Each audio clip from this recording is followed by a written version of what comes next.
Sunderlight Productions. Hello, aujourd'hui on va te parler des fameuses vitamines et on peut déjà faire un constat, les vitamines elles sont partout, compléments alimentaires, boissons multivitaminées, gel bar ou même sous forme de crème, les vitamines ont envahi notre quotidien. À tel point qu'au fil du temps, les vitamines sont devenues un véritable argument marketing et ça, les laboratoires pharmaceutiques l'ont bien compris. Pourtant, les questions sont nombreuses. Qu'est-ce qu'une vitamine? Sous quelle forme en consommer? Peuvent-elles vraiment nous aider à lutter contre la fatigue ou les maladies? Et quelles sont les vitamines essentielles quand on pratique la course à pied? Aujourd'hui, on te dit tout sur les vitamines et on va commencer par faire un petit retour en arrière sur les vitamines, histoire de connaître leurs origines. C'est parti! Nous sommes au XIIIe siècle et à cette époque, le scorbut fait des ravages. Cette maladie, liée à une carence en vitamine C, se caractérise notamment par une grande fatigue, une perte d'appétit, mais aussi la perte de cheveux, des hémorragies ou encore le très spectaculaire déchaussement de dents.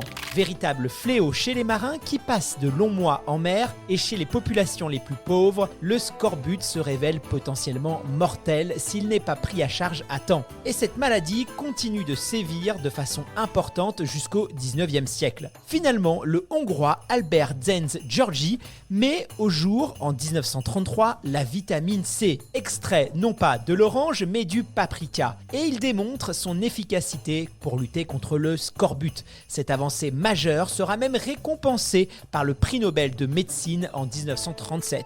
Et là, on se rend compte que les vitamines ne sont pas qu'un simple petit plus pour nous donner un coup de boost dans notre journée. Elles sont bel et bien vitales pour l'organisme.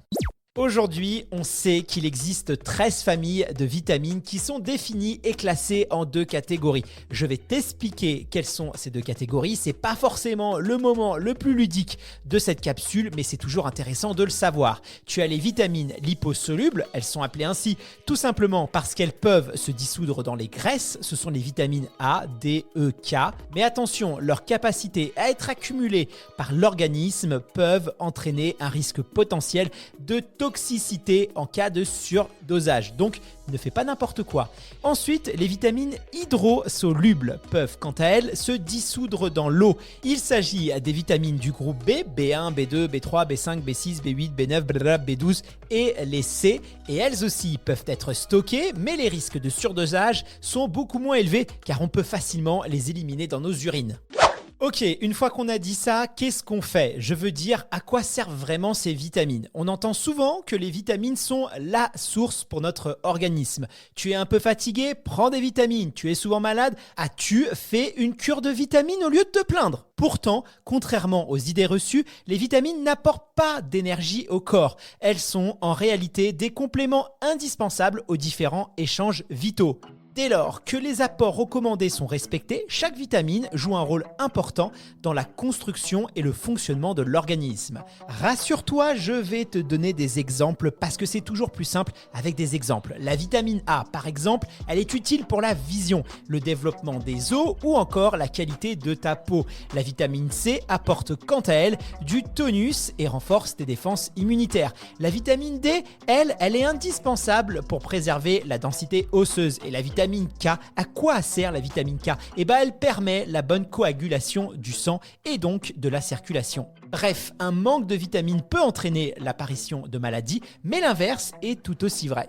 Bon, assez parlé de théorie, puisque je sais que tu n'attends qu'une chose, c'est de savoir quelles sont les vitamines intéressantes quand on pratique la course à pied, puisque tu es probablement obsédé par la course à pied, ne me dis pas non, je sais que c'est vrai. Donc, évidemment, le curseur, il sera pas le même en fonction de chaque individu et de ses habitudes de vie.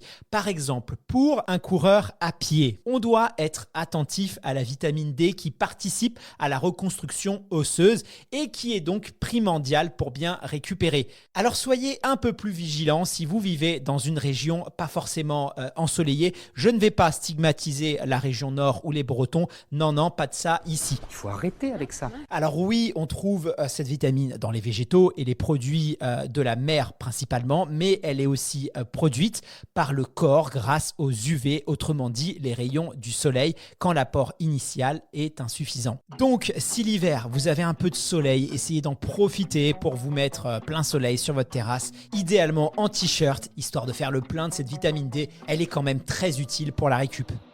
Pour les autres vitamines, la première chose à comprendre, c'est qu'il n'est pas nécessaire, même pour un coureur, d'être surattentif ou de recourir d'emblée à des compléments alimentaires si on n'a pas de problème de santé.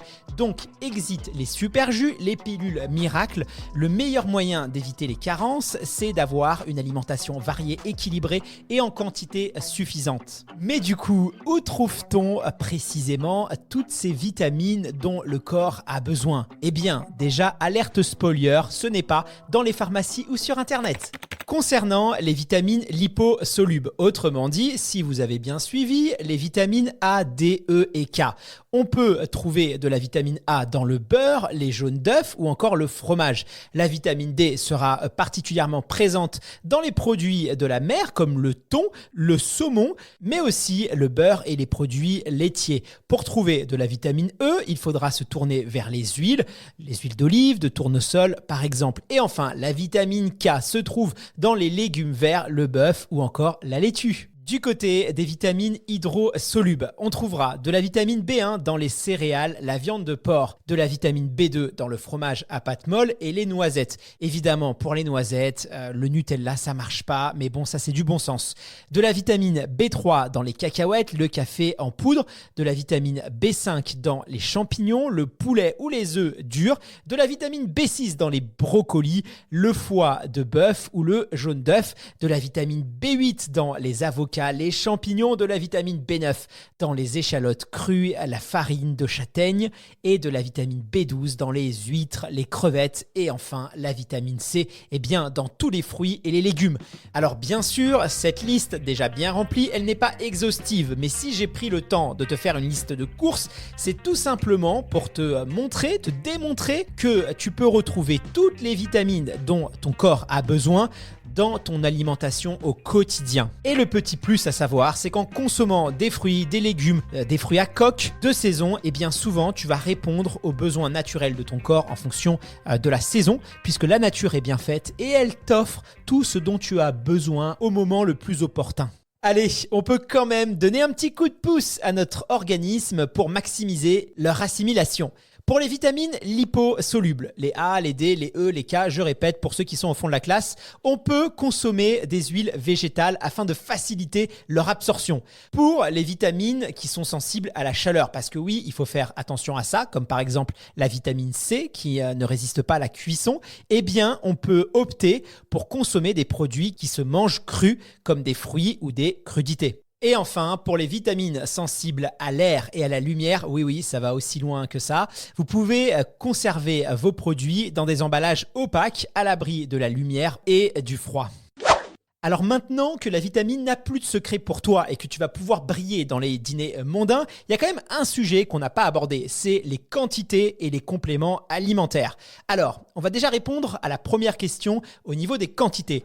La vérité, c'est que sauf exception, vous n'avez pas à vous en soucier. Mangez tout en quantité suffisante, de manière équilibrée, en variant et diversifiant votre alimentation et de cette façon, vous obtiendrez tous les apports nécessaires sans avoir besoin de compléments alimentaires. Ces compléments, pourtant très mis en avant sur Internet et même dans les pharmacies, ne remplacent en aucun cas une alimentation équilibrée. En fait, c'est simple, elles ne devraient être utilisées qu'après avis médical lorsque ce dernier met en avant des déficits ou des carences. Ça peut notamment être le cas par exemple pour certaines femmes sportives, les femmes enceintes, les fumeurs ou les personnes qui traversent un épisode de grande fatigue généralisée. Hormis ces cas spécifiques, vous n'avez pas besoin de recourir à des compléments alimentaires et encore moins en automédication. Prenons maintenant 30 secondes pour parler des cocktails multivitaminés ou encore ces boissons et gélules qui font fureur chez les sportifs, notamment amateurs.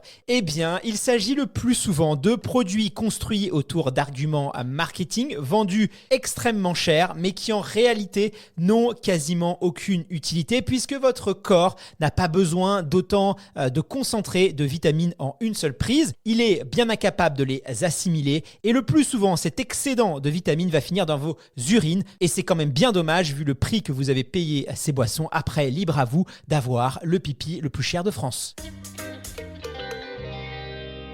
Pour conclure, je n'ai qu'une chose à vous dire. Ne rentrez pas dans la surenchère. Votre corps a besoin de vitamines pour bien fonctionner et ces vitamines sont en grande majorité présentes naturellement dans votre alimentation. Alors, tant que vous apportez une alimentation variée, équilibrée, en bonne quantité, vous n'aurez ainsi dire pas à vous soucier des apports en vitamines, sauf besoins spécifiques détectés suite à des examens médicaux. Vous pouvez parfaitement vous passer de tous ces super compléments alimentaires Coup de Boost et autres cocktails miracles multivitaminés qui, malgré ces belles promesses, ne vous seront en réalité d'aucune utilité et pourront même entraîner un surdosage néfaste pour votre santé. Mangez de saison, mangez équilibré, mangez varié, profitez du soleil en hiver dès qu'il y en a et surtout faites du sport. Si vous avez aimé ce programme, n'hésitez pas à en parler autour de vous et à nous suivre sur nos réseaux sociaux où vous trouverez encore plus de contenu pédagogique autour du running, de la santé et du bien-être. Je suis Guillaume Santracchio, interprète de ce programme pour Sunday Night Productions. À la semaine prochaine.